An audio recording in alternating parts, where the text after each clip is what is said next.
में आलू के पराठे के साथ में अगर दही हो और साथ में उसमें बटर लगा हो तो वो खाने का मज़ा ही कुछ और है।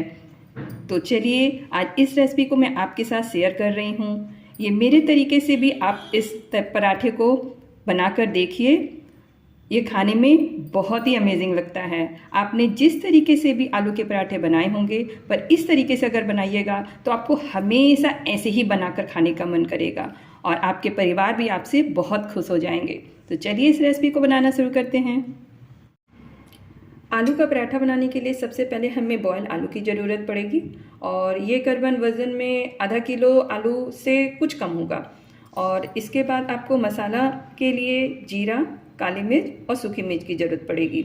और ये जीरा और मिर्च यहाँ मैंने थोड़ा सा निकाल लिया है, ये हमें छौंकने के काम में आएगा। तो चलिए पहले इन तीनों मसालों को हम भून कर तैयार कर लेते हैं। ये मैंने जीरा और काली मिर्च इन दोनों को भून लेते हैं।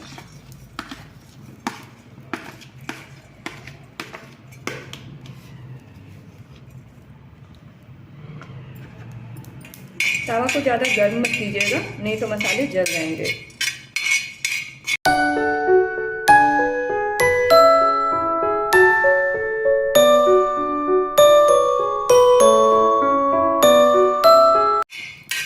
देखिए मसाले से कितनी अच्छी खुशबू आ रही है और ये हमारा मसाला बस अब भूनने ही जा रहा है। बस इतना ही मसाला भूनिएगा, इसे ज़्यादा मत भूनिएगा। अब इसे हम निकाल लेते हैं। अब हम सूखी मिर्च को भी भून लेते हैं, इसे भी हम सेक लेंगे।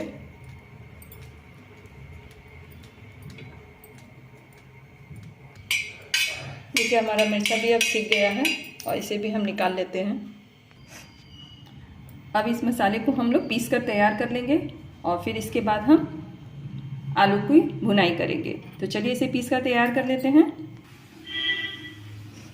अब इस आलू में हम इस जो भुने हुए मसाले हैं हमारे, इसको हम अच्छे से मिला लेंगे।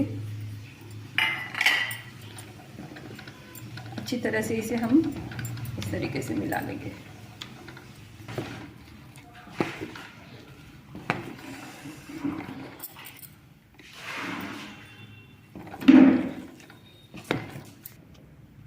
लेकिन मानिए अभी से इसे मिलाते समय ही इतनी अच्छी खुशबू आ रही है कि मन कर रहा है जल्दी से बने और इसे खाया जाए।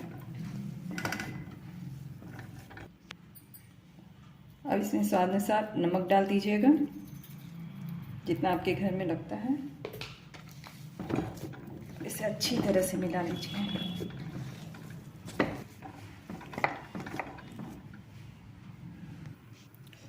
तो लीजिए अब आलू में सारे मसाले, नमक सब अच्छे से मिलकर तैयार हो गए हैं। अब हम इसकी भुनाई कर लेते हैं। तो इसके लिए सबसे पहले यहाँ पर कढ़ाई में हम तेल गरम कर लेंगे। तेल अच्छे से गर्म हो गया है। अब हम इसमें सबसे पहले जीरे का छौंक लगाएंगे और ये सूखी मिर्च जो हमने रखी थी, एक सूखी मिर्च हम इसमें डाल देंगे। तीखा आप अपने टेस्ट के अकॉर्डिंग कर सकते हैं। अब हम इसमें ये चोखा धीरे धीरे डाल देंगे। हाथ बचा कर कीजिएगा क्योंकि तेल गर्म है। ये पूरा चोखा हम इसमें डाल देंगे।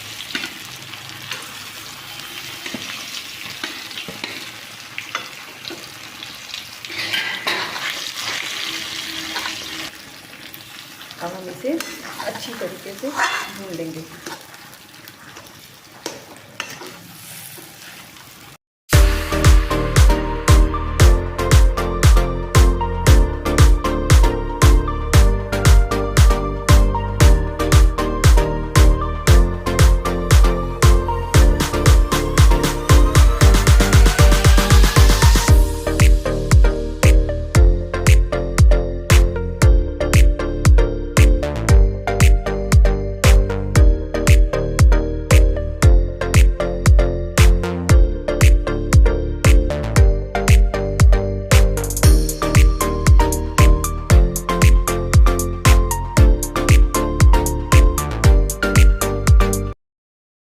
जब चोखे की भुनाई कीजिएगा तो उसमें थोड़ी थोड़ी देर के लिए उसे बीच में छोड़ दीजिएगा, क्योंकि वो जो गोल्डन गोल्डन जो उसमें चिपियाँ आती है ना, वो उसके फ्लेवर को और भी ज़्यादा बढ़ा देता है। तो चलिए, ये भुनकर तैयार हो गया है, इसमें चिकनापन भी आ गया है। अब हम इसे निकाल लेते हैं और इसे हम इस थाली में अच्छे से निकाल लेते हैं।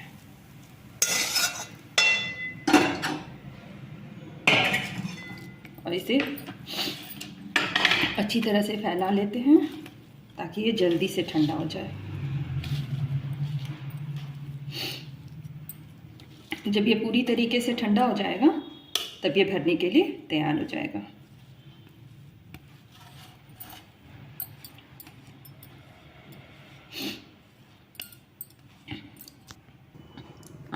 तो चलिए, इस तरीके से छोटी लोइयाँ इस तरीके से हम बना लेते हैं। इस तरीके से छोटी छोटी लोइयाँ बनाकर तैयार कर लेते हैं और अब हम इसे बेलना स्टार्ट करते हैं।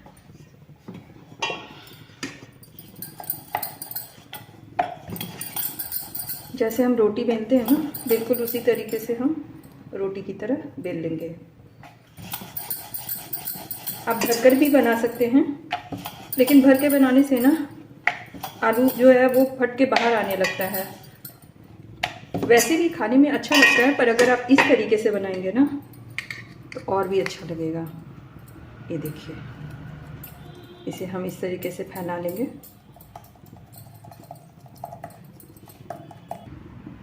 और इसी तरीके से एक और रोटी बेलकर हम इसके किनारों को चिपका देंगे।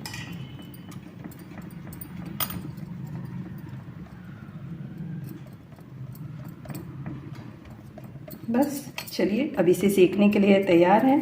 और यकीन मानिए, ये रोटी इतनी अच्छी लगती है ना, ये आलू के पराठे, कि आप जिस भी तरीके से पहले बनाते होंगे ना, उस तरीके से बनाना भूलकर इसे हमेशा बनाकर इसी तरीके से खाने का मन करेगा। अब हम इसे तेल लगा लेंगे।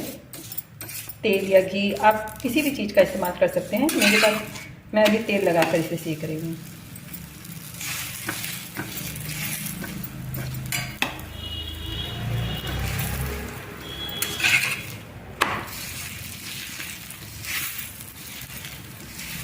इसे अच्छी तरह से दोनों तरफ से सेक लेते हैं।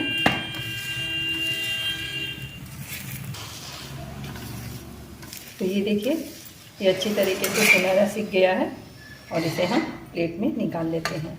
एक मैं आपको भर के भी बना के दिखा दे रही हूँ। ये देखिए, इस तरीके से लोई को जिस तरीके से मैं बना रही हूँ, इस तरीके से आप लोग भी ऐसे करके, जैसे कॉमनली आप घर में भी बहुत लोग बनाते होंगे इस तरीके से, पर जो नहीं बनाते हैं वो इस तरीके से भी बना सकते हैं।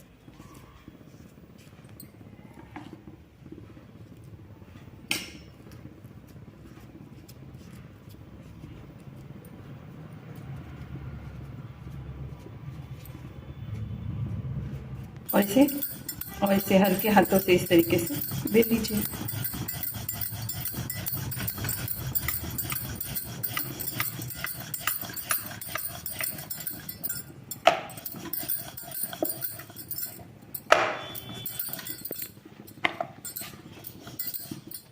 बहुत ज़्यादा पतला मत कीजिएगा, नहीं तो आलू का फ्लेवर अच्छे से नहीं आएगा। और बस जैसे हमने इस पराठे को सेका है, ठीक उसी तरीके से इसे भी सेक लीजिए। तो ये देखिए, हमारा अच्छा तरह से रोटी और ये पराठा सीख के तैयार हो गया है। इस तरह से अलग पलट करके इसे सेक लीजिए और निकाल लीजिए। और गर्मा गर्म पराठे पे इस तरीके से बटर को घुमाइए और इसे इस तरीके से सर्व कीजिए। और इसके गरम गरम आलू के पराठे के साथ में ये अगर मीठी मीठी दही हो तो ये लीजिए, बहुत यम्मी लगेगा। तो लीजिए, एंजॉय कीजिए हमारे साथ आप भी।